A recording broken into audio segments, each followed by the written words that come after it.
I had a chance to conduct a video interview with Narwhal, who's an independent comic creator about to crowdfund his new book, For an Agent, and we're going to learn a little bit about his process, what he does, and his new book coming out.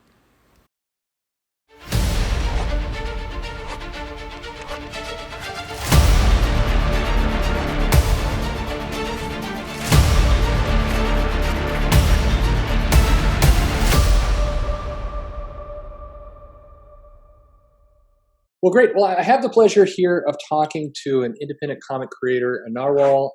He's done a few books, and we're going to talk about those, but he's got a new one coming out, For an Agent. How are you this morning? I'm good. Thank you so much for having me. Yeah, pleasure. And I really like talking to indie creators, especially people who are really kind of doing it themselves. For those of people who are unfamiliar about kind of the book and what you've done in the past, can you give us kind of the 60-second background of books you've delivered? You've got one that's shipping right now, I believe. Yeah. So that one is called Earthbound, and that was a successful Indiegogo on the indie scene, which is really robust right now online. It's just in the last couple years it's really flourished because for Earthbound, I launched like 2 years ago. I had launched a double issue 48-page one, and the goal was like 3,000. I barely made the goal, and I was kind of begging friends and family to back it. Then cut to 1 year later, and I launched the first trade of Earthbound because I had some backed up ready material to go. So it was like 148 pages, and that's what I'm fulfilling now. And yeah, that one was very successful. It kind of took off some word of mouth too once I released the digital edition.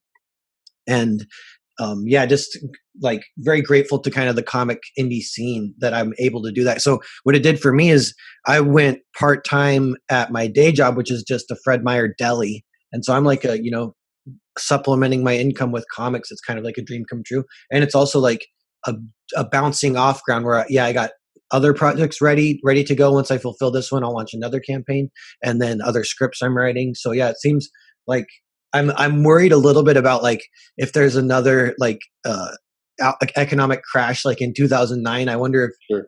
that will affect the indie comic scene a lot, and I'll have to go back to full time at the deli. I'm really worried about that. But yeah. Well, it's a good worry to have, but I think the difference is, and while I was excited to have talked to you a little bit, and first of all, loved Earthbound. You sent me a copy to review, and I did actually a video about it some time ago. But the style was really unique, really different. But beyond all that, you delivered, and I think that's the thing that if there is any kind of recession or hiccup in the indie market, the people who actually deliver comics and do so in a relatively timely manner. It feels like those people are going to continue to be successful.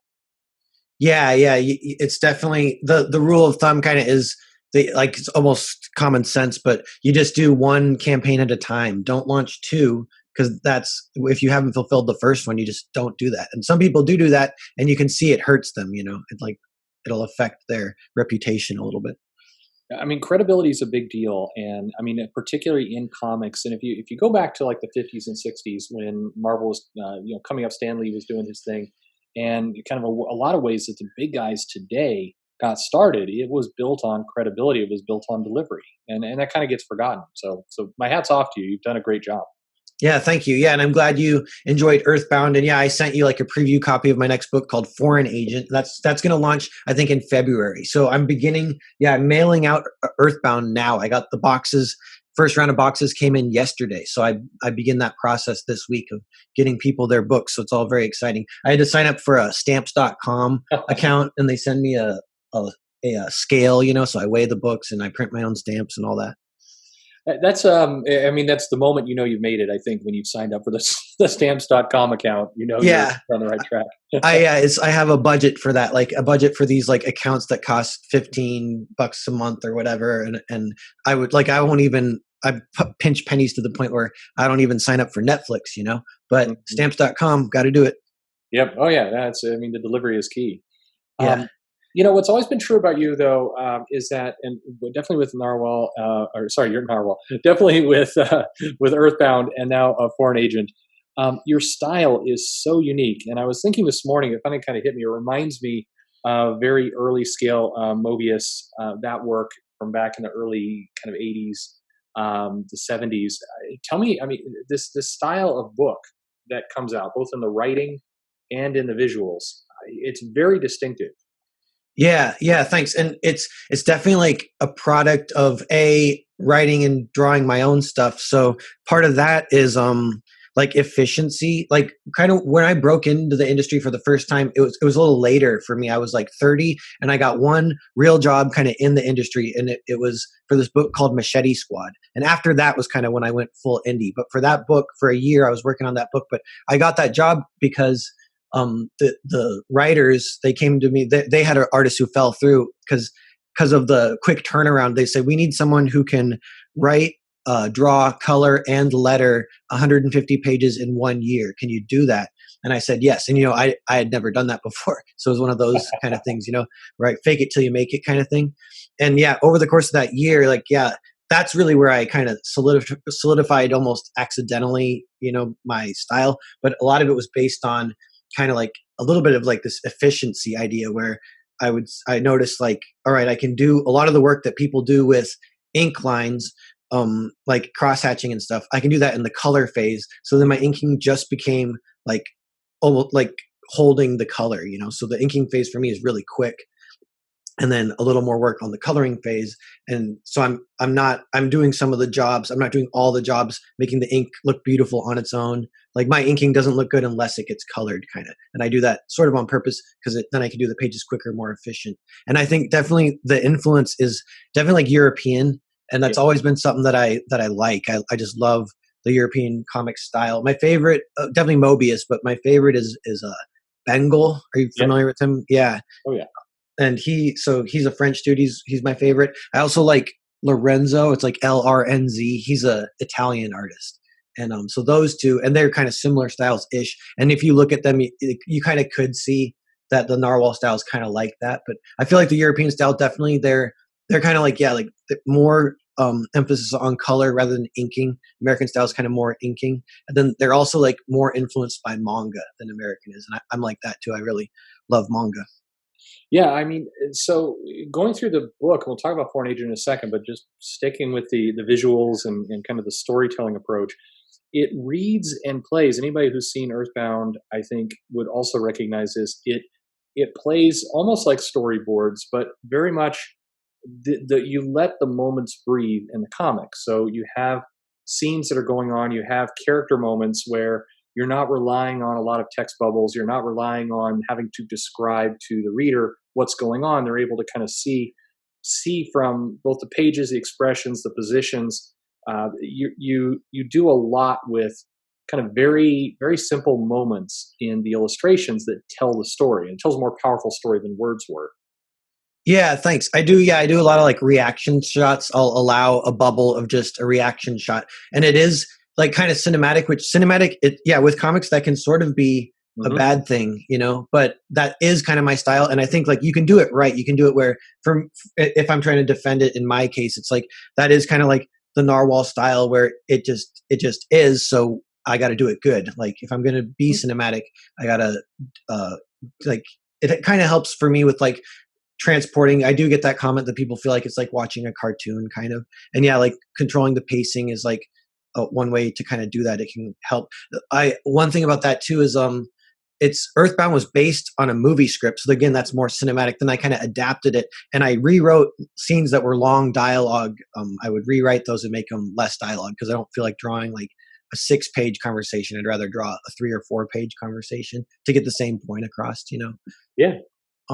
But yeah, so it's kind of from, what was I going to say? It's from a shoot. Sorry, I'm gonna have a sip of coffee here. Just one second. Oh Sorry. yeah, yeah. No problem. It's based on a a movie screenplay, and then the last thing that's kind of cinematic about it is, oh yeah, the art style. It's a little bit funny because if you look at just one drawing, um, it's not like super impressive really at all, but the whole book of that style of drawing, it kind of grows on people and it kind of serves, yeah, the pacing as well. It serves like sometimes like comic art because it be so beautiful, it slows the pacing down because you want to stop and look at the art. Yep. And my books aren't like that. Well, no, well, so I disagree. I mean, went through Foreign Agent, and there's a lot of places where, and I mean, I'm looking at it right now, and there's scenes, very very simple scenes, but you find yourself staying there because again, something very simple is being conveyed, but you're conveying it in a really very nice way, either with the shadows or just gentle movements. The two individuals who are going to the house, they meet the gentleman for the first time. He's holding the door open, and right at the top of the page, and then he just leans back. And so, without saying anything, without conveying any kind of this language barrier, it's half an inch of movement that you've done in the panel between one panel and the next, but it tells the whole story. It explains what's going on, and you compare that to comics where maybe you have a really wonderful illustrator making some nice pages, and then you fill that up with 5,000 words covering those pages. It's a relief. Yeah, yeah. It's like a little bit more that animation-y, storyboardy, where I'll draw panels via seconds rather than minutes or something like that. And one thing I'll say to what you're saying too is like, yeah, I think kind of my style that I like to do is definitely to zoom in on set pieces. So if it is a moment, I don't mind spending many pages in the moment. I'm not too worried about that. I'll stay there. Like I think there's a scene in Foreign Agent where one of the characters, he cuts the girl's hair. So they're staying at the house, and the girl, she's going to cut her hair, and he interrupts her. He's like, let me do it. And that's funny too. That actually wasn't in the script. I got to that point and I improv that scene. So I can almost, my style is so fast that I can almost improv the comic itself as I'm drawing it. So the last thing too is that happens with lettering. Lettering is often the final draft, and I'll have like quote unquote deleted scenes where or like alternate takes. So with Earthbound, sometimes it was jokes, and I'd go through 3 or 4 jokes because I'm like, this line needs to be a little funny. I'll do 3 or 4 versions of it, and the one that sticks ends up being the most recent. It's not even the most funny. It's just the one that's the most fresh to me at that time. Yeah, no, it's well, I mean, it plays off. The book reads like there's some care to it. So, real quick, one last thing, I guess, before we get into the title is, how are you doing this? Is it? Are you going direct to digital? Are you doing pen and paper? What's your process for putting this together? Yeah, so I use an old version of Photoshop, and it's pretty much all digital. I have a Wacom tablet that I draw on. That's kind of a little bit of that element of being efficient. It kind of works for me. I love traditional art, and eventually one day want to do a traditional comic, but for now it's like kind of all digital. The thing is too, I got in that habit. It's almost like a bad habit, but like I use Control Z. This is actually part of my styles. I use Control Z way more than I use the eraser. So I'm drawing these long strokes and then undoing it, because Control Z means undo, and then I'll undo it like 10 times, and then I'll just leave it the time on the 11th time, rather than drawing a little bit, erasing a little bit, drawing a little bit, erasing a little bit. And that's kind of digital allows me to do that. And then with Foreign Agent too, the last thing that's kind of interesting about it is because the story all took place in one house. So this is getting in. I'll tell you a little bit more of the origin story. I was visiting my buddy in Iowa, and he's a filmmaker, and he has a huge DVD collection. And in my 20s, I'm 33, but in my 20s, he was kind of like my mentor a little bit. He's a great writer in his own right. His name's Louis Dorge, but he just like handed me a couple movies. He's like, you should watch these for like low budget inspiration. They were Monty Hellman westerns, and they star Jack Nicholson, and it's just like they take one of them. What's it called? It's called like The Shooting, I think. And it takes place. It's just guys walking in the desert the whole movie. I think there's actually no location at all, and they might have shot it in like 2 days, But it's this full movie that works really well. And so I had this idea. I was like, okay, I could do home invasion with a language barrier and have drawings within the drawings of the characters trying to communicate, exchanging drawings. And so that was my idea. So I wrote the script. I was all excited about it, and then it all took place in one house because it's kind of this home invasion subgenre. So if it were a movie, it would be like a low budget movie, and that's kind of rare for comics too, because comics don't have to do that. Comics can do anything they want, but you can have a giant dragon come down and shoot fire on everyone, But sometimes it's good to have limitations within the storytelling. It'd be kind of fun, and I think that's one kind of original thing about Foreign Agent is that it's like this kind of contained story that just takes place in this house, and it's kind of the tensions building and stuff. But because it only takes place in one house, I was like, I could do the house in 3D, then I don't have to redraw it all the time. And I kind of like that look anyway, of low poly 3D with 2D cells over the top of it. And there's kind of a weird explanation for that too. So it's like, I think we're kind of trained to love animation cells because we grew up watching cartoons. And what that look is it's painting, flat cells over paintings, and the paintings are full on gradient. So people will paint a beautiful tree, but then it'll be a flat celled dude just sitting on the tree. He pops out from it. It's a different art style, you know. But Right. yeah, so in that case, it looks like a collage almost, and we don't reject that. We like that. Normally, if two art styles didn't mix, you wouldn't like it. But so I kind of had this idea. I was like, I think low poly 3D, it kind of feels, it has these gradients, these soft gradients that pop nicely from the cells. So I think it can mix good together. And it's a little bit like Foreign Agent, like sort of risky to try that, or like a proof of concept. But I commissioned one of my buddies who can do low poly 3D, and he made me that house in a program. So then I go in, it's in Blender. Then I go into Blender and I photograph the house within the program, and then I use those photographs and draw characters over the top of it. So it is kind of like animation in that regard too, where I'm drawing cells over the top of these photographs that I took within the 3D program. And it's kind of only because, well, the reason I did it, yeah, is because it just takes place in that one location. Although in future projects, I kind of want to try that, A, in color, and B, in multiple locations. And I'm thinking about that now. It's sort of, I'm not sure if because yeah, I'm kind of want to test if people like it or not too. But some people don't notice about Foreign Agent; they kind of don't know it's 3D. No, it takes a while. I mean, I think I got, I don't know, midway through the comic, or about a third of the way through the comic, and then I went back and looked. It's like, oh, this is 3D here. You don't notice because you're using colors that are working really nicely together.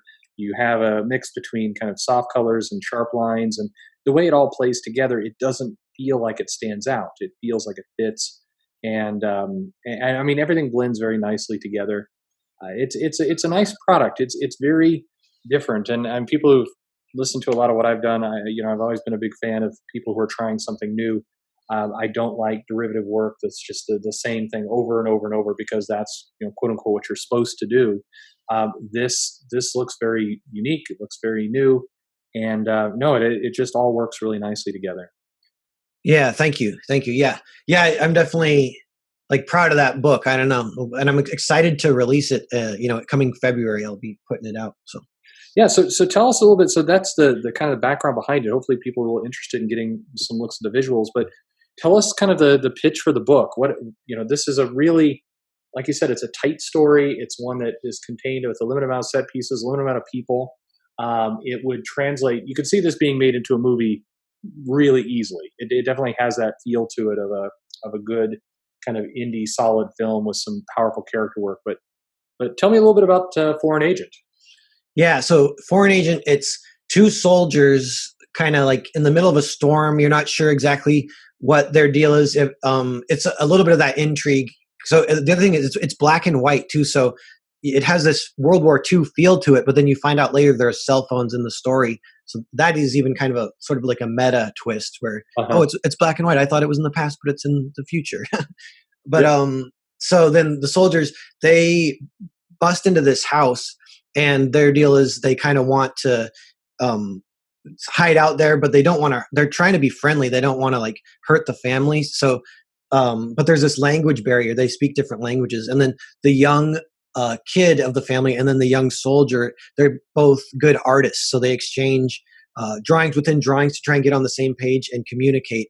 And so it becomes a comic within a comic at that point, and it's like this kind of meta art. So there's the art of the young soldier and the art of the young kid, and I commissioned two of my friends to do that art. So there's actually three artists on the book, and my friends are sort of cast to do this meta art for these characters, where the book switches and becomes a comic within a comic. The art style changes, and it becomes the drawings of the soldier that are kind of trying to communicate, like, hey, we just want to stay here for a few days while the storm passes. We'll be nice to you while we're here, and then we're going to be on our way. That kind of thing. But of course, it doesn't quite go according to plan. Tensions kind of build, and it builds kind of like a classic Western would, builds to a violent outcome kind of thing.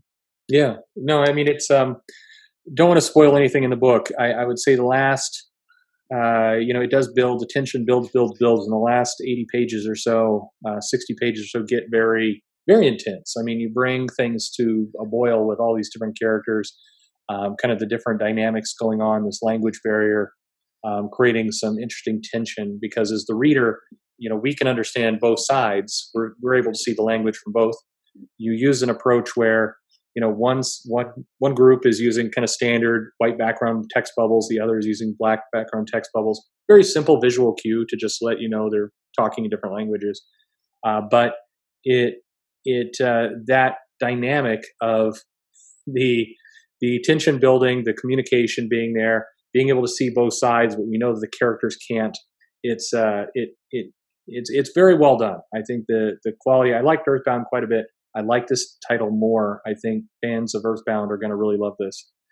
Oh, cool. I was kind of curious. I'm kind of scared to ask that question, but I am curious, and I do tend to get that feedback. So this was the second script I wrote. So there was a point because I wrote a bunch of scripts in my 20s, and then I wrote Earthbound. I was like 27, and that's kind of where I draw the line where everything I wrote seemed to be pretty good from that point. Before that, everything I did was not very good.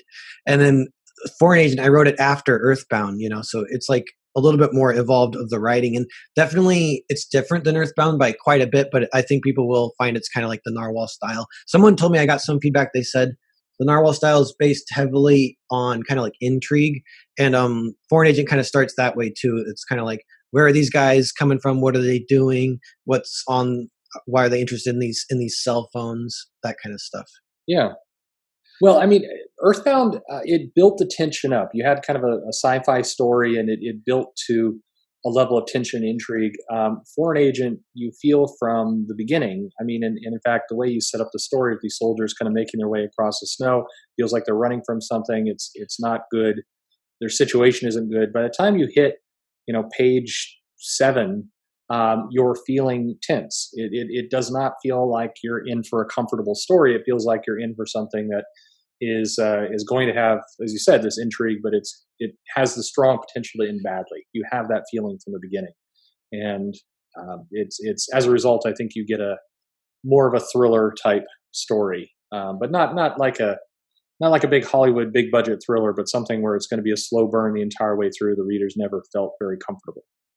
Yeah, and so it was conceptualized as a movie script originally, and then it did translate well to comics, and it is kind of my style where it's sort of storyboardy, or the panels are almost by the second, a little bit animation-y, and like in mass, I feel like I kind of like that a lot. Like it just as one drawing or one page, it's not necessarily so impressive, but as a whole book doing it, it can draw you in, and there's even a little bit of an interactive experience. So this happened kind of with Earthbound. I got some feedback that the art style can grow on you as you're reading it, and that's kind of an interesting thing to bring to the table for the reader too. But yeah, it's very true. I think you mentioned it earlier. There's definitely a European influence. I said Mobius. There's I think Bengal is another great one.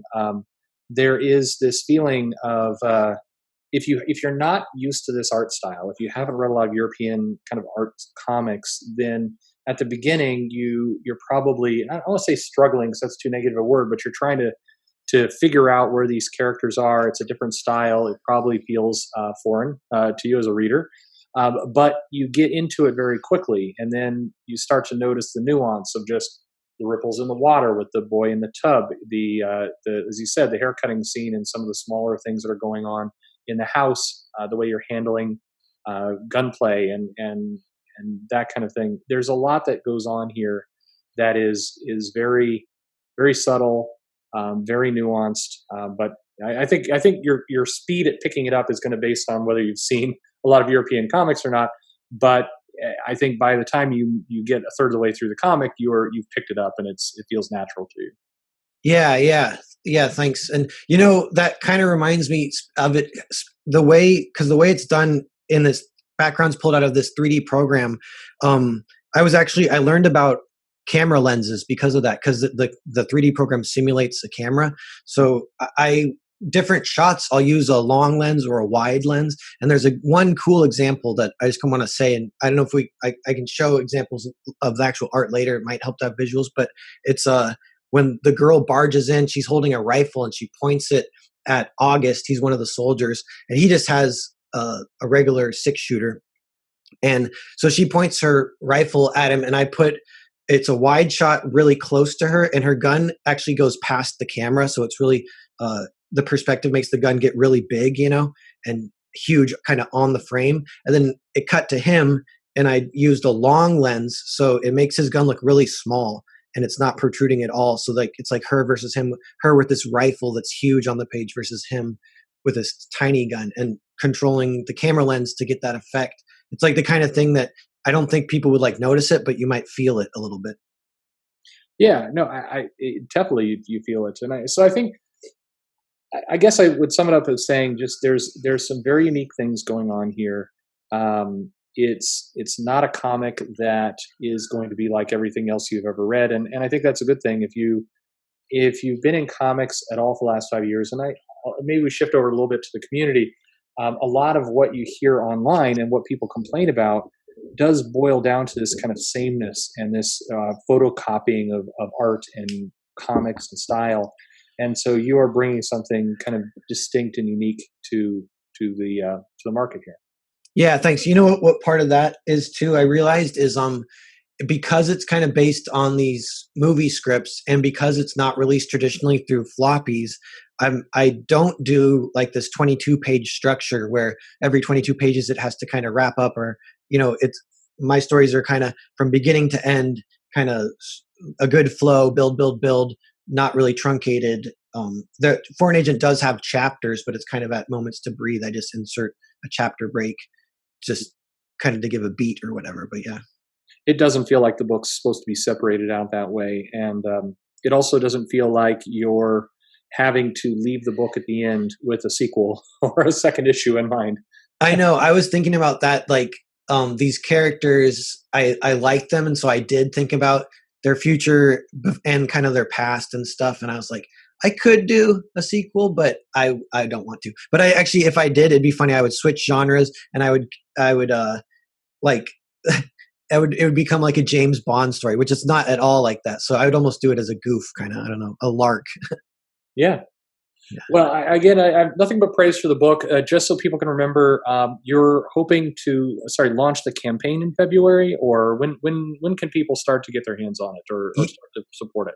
Yeah, so there's a mailing list now, and maybe I'll email you that. So if this goes on YouTube, you can Yeah. include the mail. Yeah, sweet. And so I encourage everyone to sign up for that because I am doing something kind of special where I want this to do better than Earthbound. Hopefully, I'm hoping it will. And there's certain things kind of against it because the indie market, it does, like, writing is not really a selling point. People don't tend to buy books unless you're a known writer. And so Earthbound will get my street cred up a little bit in that regard. So hopefully that will work. But then on top of that, Foreign Agent is black and white. So I was worried about some of that. And I was thinking about even launching a different project, even though Foreign Agent is finished. And I realized, I was like, you know what I got to do? I have to launch it because I love it for one. And even if it doesn't do as good as Earthbound, that's okay. So I'm going to do that. But what I realized is, I'm going to include a 20-page preview, just like a separate, like, real comic.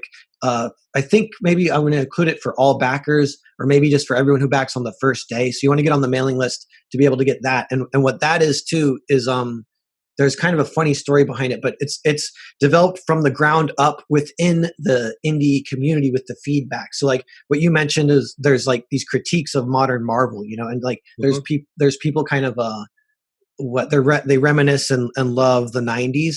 And so you can kind of get this live feedback where I was like, if I do like attractive action star girl book, people are going to love that. And sure enough, I started doing some drawings and posting them, and it got a huge response for me on Twitter, bigger than I'm used to. And I'm like, all right, I'm onto something here. So I'm going to include that. And the concept there is kind of fun too. I'll just pitch it really quick, but that's like a sci-fi kung fu concept where sometimes finding sci-fi ideas that allow for kung fu are kind of rare and awesome whenever you come upon them. Like The Matrix is like that, it's like, oh, they have an awesome sci-fi idea that also allows for kung fu. That's sweet.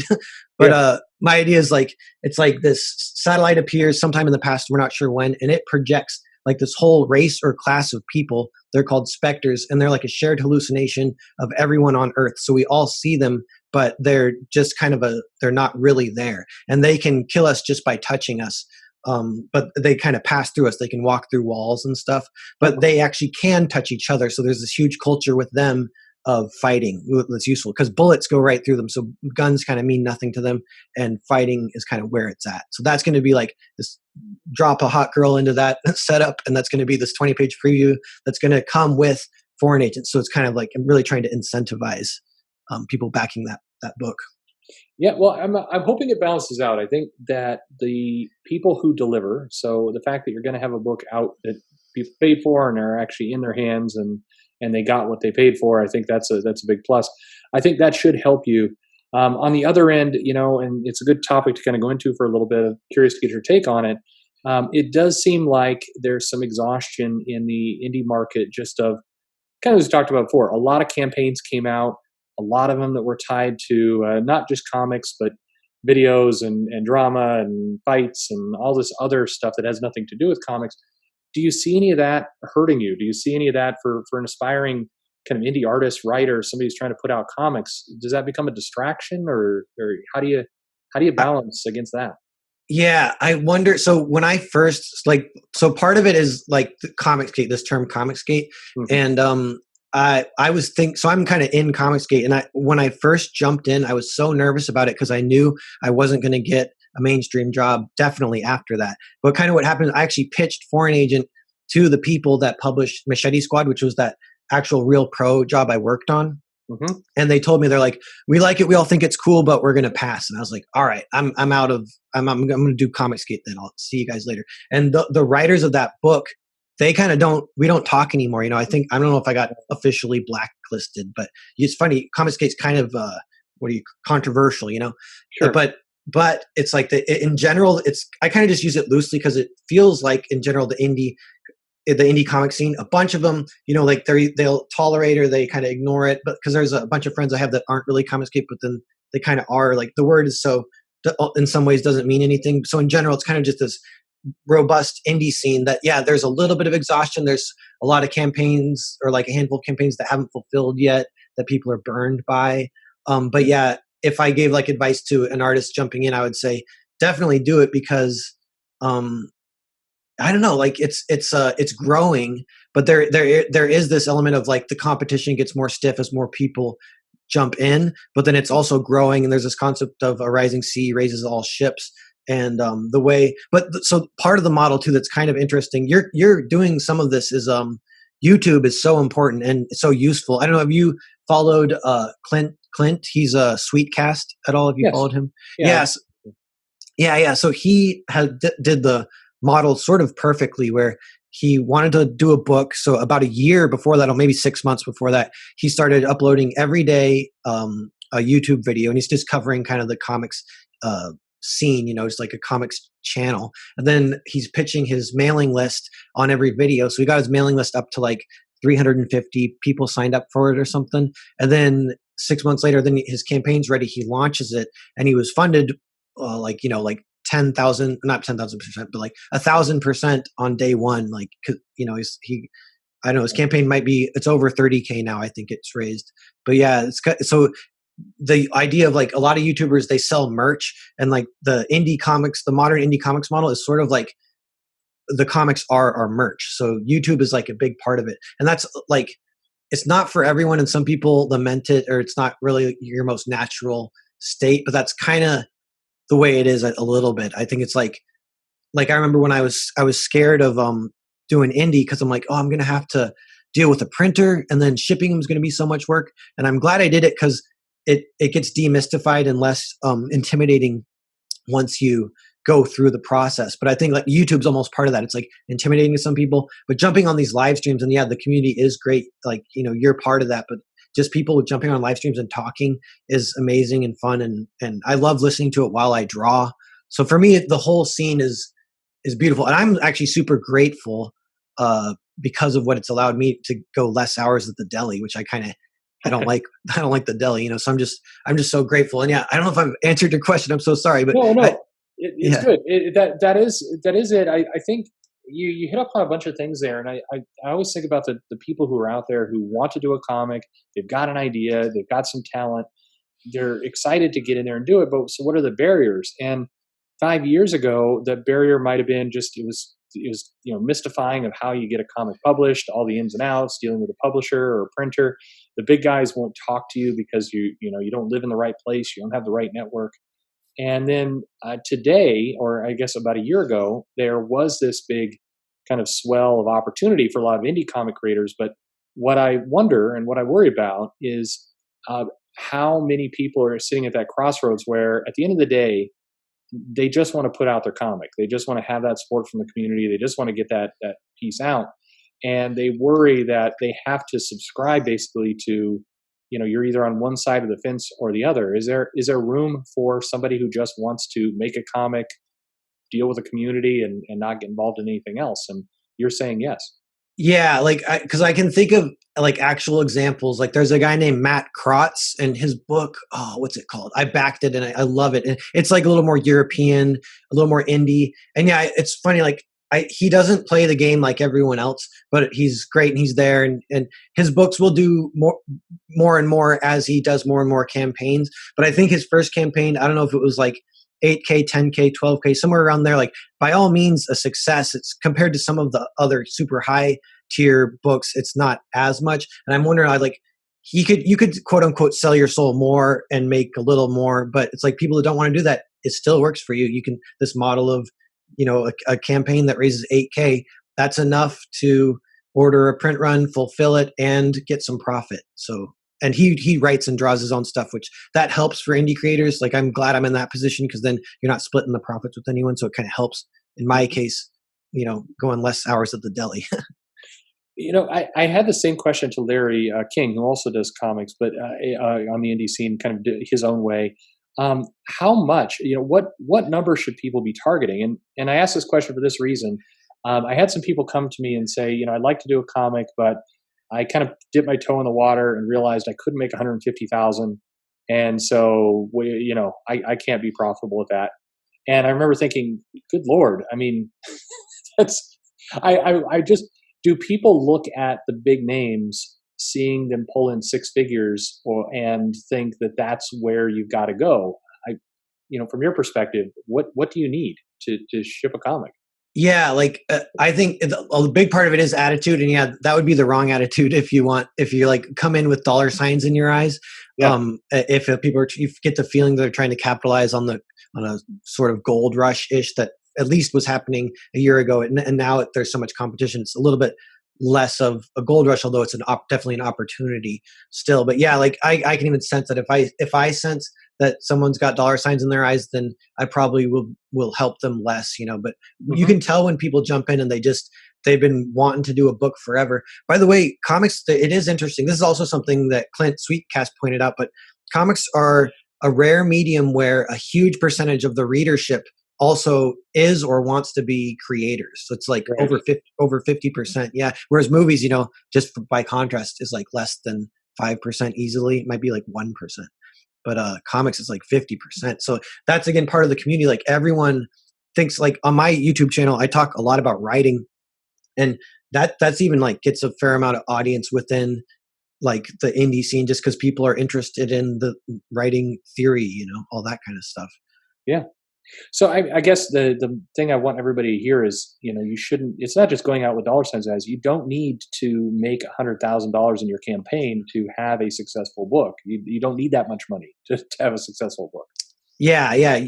In some ways, if you're like, say, doing a 48-page comic, selling it for $15 with $5 shipping, people will back that. It feels expensive, but there's kind of there's this camaraderie where people know they're paying premium because maybe you're going to sign it and they're helping you. They're willing to help you, that kind of stuff. And yeah, you can draw 48 pages in a couple months. And then if I don't know, you get 100 backers, that would be kind of a low-ish in indie, but that would still raise at least 5K. Then you could order those 500 copies, order 50 extra for way less than 5K and ship them all out. Yeah, you get some profits, and you could do it. It's only 100 copies to ship, so that's not that much work. So Hmm. it's like once you do it too, it's like less intimidating, and you can do that again and again and again. You could do it, say that models, you could do it 3 or 4 times in a year. Then you're already kind of sort of you're at 20K instead of 5K. You're kind of at that minimum wage level, Yeah. going part time at your job or whatever. Well, and I think we're back to kind of where we started, but um, if if you're able to get a small amount and get a book out, and maybe you're working part time or maybe it's a hobby, how powerful? And we already answered this at the beginning, but how powerful is it to be able to have a book out and be doing your second book and just having that credibility in your pocket that you ship, it makes every successive book easier, I would think.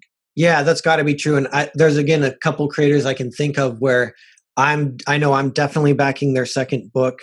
Um, Shoot, there was one guy he did like it's called like Robot Love or something. Brendan Swan was his name, and he's like again a little bit not exactly Comicsgate, but definitely in the whole indie scene and friendly to Comicsgate. But he might have raised 8K or so, and yeah, just fulfilled it. He's working on his next one. He's got a great original, cool style, and yeah, I bet so if that first campaign saves even 100 copies for you raised 5K or whatever, and then your next one, I think you'd raise a little bit more, because you fulfilled these people. They will keep backing you. Yeah, you have proof on your side. Yeah. Um, what is something? How can people both help you? Certainly backing your projects, but as a creator, a lot of people ask, how can I help the indie community? How can I help make sure it survives? I always say, buy what you like. That's number one. Find what you like and fund it. But what are other ways that people can help creators like yourselves? One kind of big way is YouTube, and with kind of through YouTube, I say this once in a while on a live stream. It's like in my case, I get like I'm not like super huge, but people kind of know who I am within the community. That know the name Narwhal, or they stop in if I'm live streaming and say hi, And but there's like I don't know 5 to 10 people, maybe just 5 that they're like Narwhal completionists, and they are actual like super fans, which is super fun for me. And by the way, yeah, if you're a creator thinking of jumping in, get ready for your first experience of actually having fans, which is amazing, and it feels really weird and fun. But yeah, so those fans, what they do, they actually recommend my books to other people, tell other people, and I'm not even there. And so it's like I'm just sitting there. I might be watching TV, but somewhere in the world, someone just handed a copy of Earthbound to their friend, and he says he liked it. That actually happened with Earthbound too. This dude out of nowhere, he's in the UK. He just tweets like, just read it was a digital copy his friend sent to him, and he goes, just read this book out of nowhere called Earthbound, and I loved it. And I was like, whoa, that was just on Twitter, a dude from the UK, and I follow him now, and, kind of sort of buddies, I love it. Yeah. No, it's got to make your day if you're if you're having a bad day and somebody out of nowhere is seeing something you created and recommending it. That's got to be that's got to carry you through the rest of the week. For sure. Yeah. I think there's some funny stuff the way comics work is you're kind of working in a vacuum to a large degree while you're preparing the book. So it can be for years, like for Foreign Agent took me about 3 years part-time to do. And in some ways it's funny. I almost feel like I blacked out doing it.